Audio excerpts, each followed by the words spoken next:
Famous story channel में आपका स्वागत है। आइए आज हम आपको सुनाते हैं मुंशी प्रेमचंद की कहानी गुप्त धन। बाबू हरिदास का ईंटों का पजावा शहर से मिला हुआ था। आसपास के देहातों से सैकड़ों स्त्री पुरुष लड़के नित्य आते और पजावे से ईंट सिर पर उठाकर ऊपर कतारों से सजाते। एक आदमी पजावे के पास एक टोकरी में कौड़ियां लिए बैठा रहता था। मजदूरों को ईंटों की संख्या के हिसाब से कौड़ियां बांटता। ईंटें जितनी ज्यादा होती उतनी ही ज्यादा कौड़ियां मिलती। इस लोभ में बहुत से मजदूर बूते के बाहर काम करते। वृद्धों और बालकों को ईंटों के बोझ से अकड़े हुए देखना बहुत करुणाजनक दृश्य था। कभी कभी बाबू हरिदास स्वयं आकर कौड़ी वाले के पास बैठ जाते और ईंटें लादने को प्रोत्साहित करते। यह दृश्य तब और भी दारुण हो जाता था जब ईंटों की कोई असाधारण आवश्यकता आ पड़ती। उसमें मजूरी दूनी कर दी जाती और मजदूर लोग अपनी सामर्थ्य से दूनी ईंटें लेकर चलते। एक एक पग उठाना कठिन हो जाता। उन्हें सिर से पैर तक पसीने में डूबे, पजावे की राख चढ़ाए, ईंटों का एक पहाड़ सिर पर रखे, बोझ से दबे देखकर ऐसा जान पड़ता था मानो लोभ का भूत उन्हें जमीन पर पटककर उनके सिर पर सवार हो गया है। सबसे करुण दशा एक छोटे लड़के की थी जो सदैव अपनी अवस्था के लड़कों से दुगनी ईंटें उठाता और सारे दिन अविश्रांत परिश्रम और धैर्य के साथ अपने काम में लगा रहता। उसके मुख पर ऐसी दीनता छाई रहती थी। उसका शरीर इतना क्रश और दुर्बल था कि उसे देखकर दया आ जाती थी। और लड़के बनिए की दुकान से गुड़ लाकर खाते, कोई सड़क पर जाने वाले इक्कों और हवा गाड़ियों की बहार देखता और कोई व्यक्तिगत संग्राम में अपने जेवा और बाहों के जौहर दिखाता। लेकिन इस गरीब लड़के को अपने काम से काम था। उसमें लड़कपन की ना चंचलता थी, ना शरारत, ना खिलाड़ीपन, यहाँ तक कि उसके होंठों पर भी कभी हंसी भी ना आती थी। बाबू हरिदास को उसकी दशा पर दया आती। कभी कभी कौड़ी वाले को इशारा कर दे कि उसे हिसाब से अधिक कौड़ियां दे दो। कभी कभी वे उसे कुछ खाने को दे देते। एक दिन उन्होंने इस लड़के को बुलाकर अपने पास बैठाया और उसके समाचार पूछने लगे। ज्ञात हुआ कि उसका घर पास ही के गांव में है। घर में एक वृद्धा माता के सिवा कोई नहीं है और वो वृद्धा भी किसी पुराने रोग से ग्रस्त रहती है। घर का सारा भार इसी लड़के के सिर पर था। कोई उसे रोटियां बनाकर देने वाला भी न था। शाम को जाता तो अपने हाथों से रोटियां बनाता और अपनी माँ को खिलाता था। जाति का ठाकुर था। किसी समय उसका कुल धन धान्य संपन्न था। लेन देन होता था और शक्कर का कारखाना चलता था। कुछ जमीन भी थी, किंतु भाइयों की स्पर्धा और विद्वेष ने उसे इतनी हीनावस्था को पहुंचा दिया कि अब रोटियों के लाले थे। लड़के का नाम मगन सिंह था। हरिदास ने पूछा, गाँव वाले तुम्हारी कुछ मदद नहीं करते? मगन, वाह, उनका वत्सल्य तो मुझे मार डाले। सब समझते हैं कि मेरे घर में रुपए गड़े हैं। हरिदास ने उत्सुकता से पूछा, पुराना घराना है, कुछ न कुछ तो होगा ही। तुम्हारी माँ ने इस विषय में तुमसे कुछ नहीं कहा? मगन, बाबूजी नहीं, एक पैसा भी नहीं। रुपए होते तो अम्मा इतनी तकलीफ क्यों उठाती? बाबू हरिदास मगन सिंह से इतने प्रसन्न हुए कि कुछ मजदूरों की श्रेणी से उठाकर अपने नौकरों में रख लिया। उसे कौड़ियां बांटने का काम दिया और पजावे में मुंशी जी को ताकीद कर दी कि इसे कुछ पढ़ना लिखना सिखाइए, अनाथ के भाग्य जाग उठे। मगन सिंह बड़ा कर्तव्यशील और चतुर लड़का था। उसे कभी देर न होती, कभी नागा न होता। थोड़े ही दिनों में उसने बाबू साहब का विश्वास प्राप्त कर लिया। लिखने पढ़ने में भी कुशल हो गया। बरसात के दिन थे, पजावे में पानी भरा हुआ था, कारोबार बंद था। मगन सिंह 3 दिनों से गैर हाजिर था। हरिदास को चिंता हुई, क्या बात है, कहीं बीमार तो नहीं हो गया? कोई दुर्घटना तो नहीं हो गई? कई आदमियों से पूछताछ की, कुछ पता न चला। चौथे दिन पूछते पूछते मगन सिंह के घर पहुंचे। घर क्या था? पुराने समृद्धि का ध्वंस अवशेष मात्र था। उनकी आवाज सुनते ही मगन सिंह बाहर निकल आया। हरिदास ने पूछा, कई दिन से आए क्यों नहीं? माता का क्या हाल है?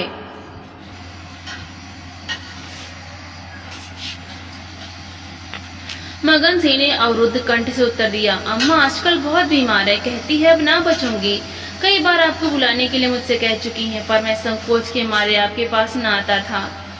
अब आप सौभाग्य से आ गए हैं तो जरा चलकर उसे देख लीजिए, उसकी लालसा भी पूरी हो जाए। हरिदास भीतर गए। सारा घर भौतिक निस्सारता का परिचायक था।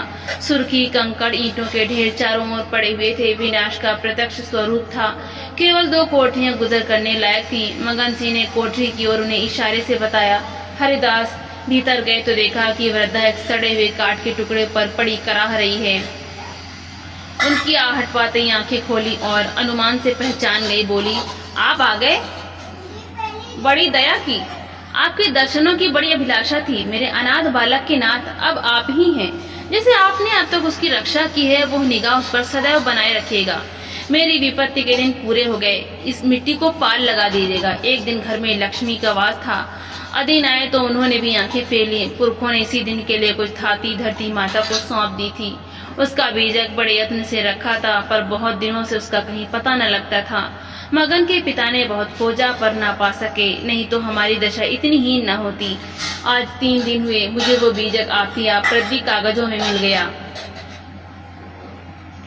तब से उसे छिपाकर रखे हुए हूँ। मगन बाहर है। मेरे सिरहाने जो संदूक रखी है उसी में वो बीजक है। उसमें सब बातें लिखी हैं। उसी से ठिकाने का भी पता चलेगा। अवसर मिले तो उसे खुदवा डालिएगा, मगन को दे दीजिएगा। यही कहने के लिए आपको बार बार बुलवाती थी। आपके सिवा मुझे किसी पर विश्वास न था।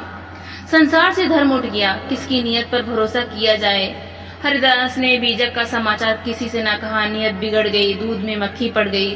बीजक से ज्ञात हुआ कि धन उस घर में 500 डग पश्चिम की ओर एक मंदिर के चबूतरे के नीचे है। हरिदास धन को भोगना चाहते थे, पर इस तरह की किसी को कानो कान खबर न हो। काम कष्ट साध्यता नाम पर धब्बा लगने की प्रबल आशंका थी, जो संसार में सबसे बड़ी यंत्रणा है। कितनी घोर नीचता थी। जिस अनाथ की रक्षा की, जिस बच्चे की भांति पाला, उसके साथ विश्वासघात। कई दिनों तक आत्मवेदना की पीड़ा सहते रहे। अंत में कुतर्कों ने विवेक को परास्त कर दिया। मैंने कभी धर्म का परित्याग नहीं किया और न कभी करूंगा। क्या कोई ऐसा प्राणी भी है जो जीवन में एक बार भी विचलित न हुआ हो? यदि है तो वो मनुष्य नहीं देवता है। मैं मनुष्य हूँ, मुझे देवताओं की पंक्ति में बैठने का दावा नहीं है।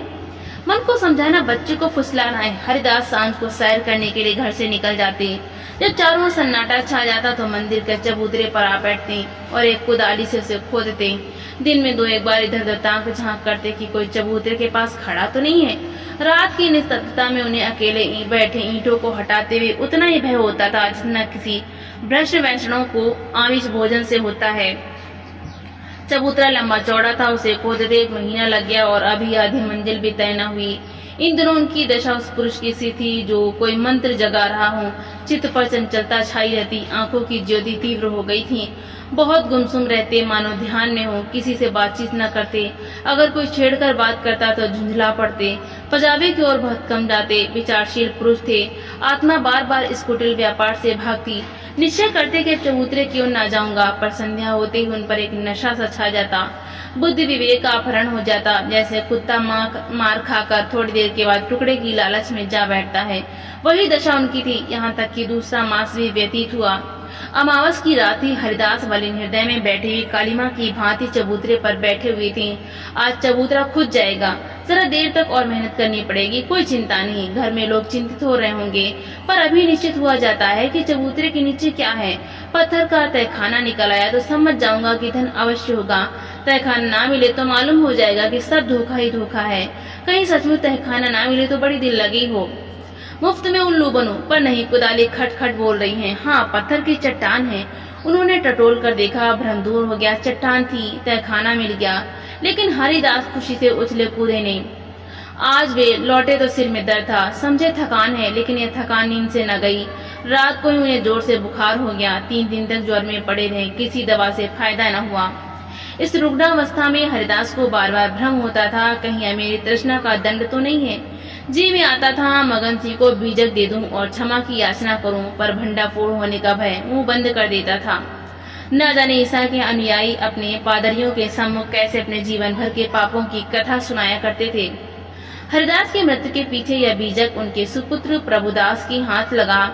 बीजक मगन सिंह के पुरखों का लिखा हुआ है, इसमें लेश मात्र भी संदेह न था। लेकिन उन्होंने सोचा पिताजी ने कुछ सोच कर ही इस मार्ग पर पग रखा होगा। वे कितने नीति परायण, कितने सत्यवादी पुरुष थे, उनकी नियत पर कभी किसी को संदेह नहीं हुआ। जब उन्होंने इस आचार को घृणित नहीं समझा तो मेरी क्या गिनती है। कहीं यह धन हाथ आ जाए तो कितने सुख से जीवन व्यतीत हो। शहर के रईसों को दिखा दूं कि धन का सदुपयोग क्यों कर होना चाहिए। बड़े बड़ों का सिर नीचा कर दूं, कोई आंखें न मिला सके। इरादा पक्का हो गया। शाम होते वे घर से बाहर निकले। वही समय था, वही चौकन्नी आंखें थी और वही तेज कुदाली थी।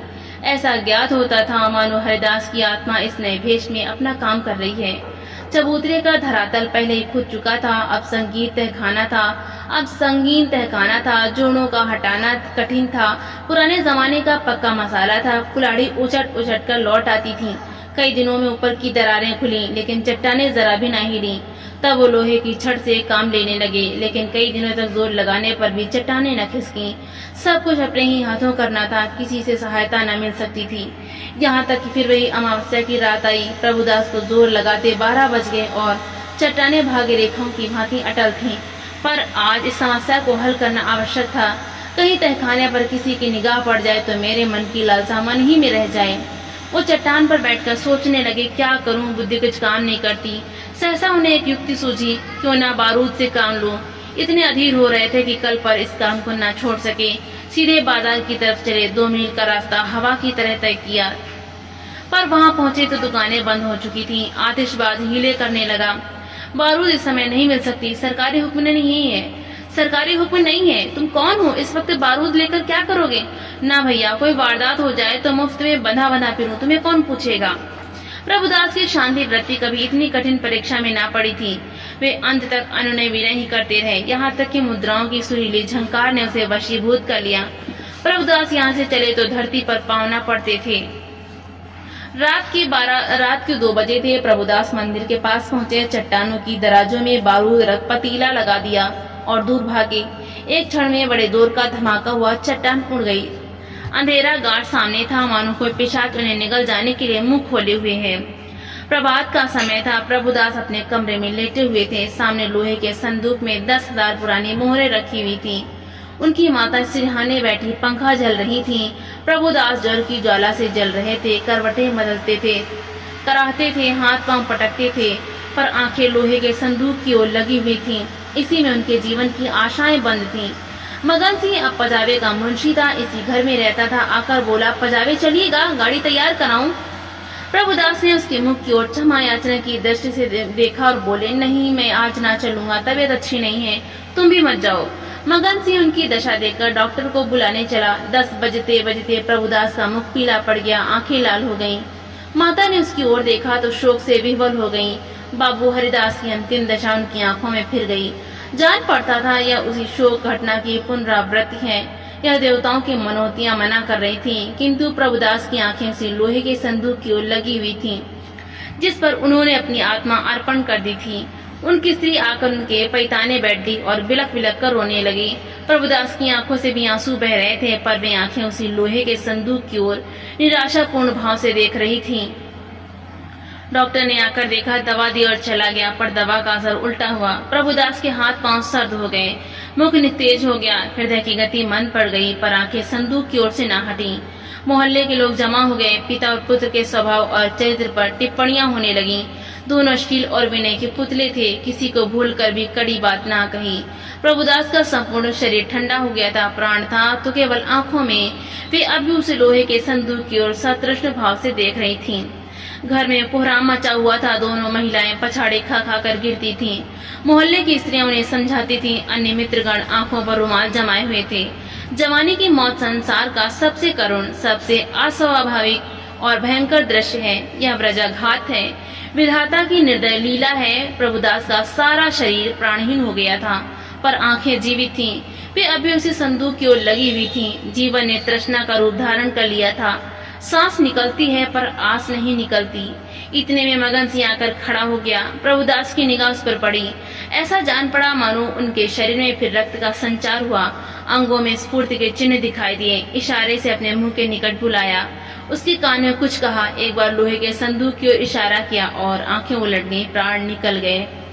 तो दोस्तों, आपको ये कहानी कैसी लगी, लाइक करें, ज्यादा से ज्यादा शेयर करें और कमेंट करके हमें जरूर बताएं। और इसी तरह की हिंदी साहित्य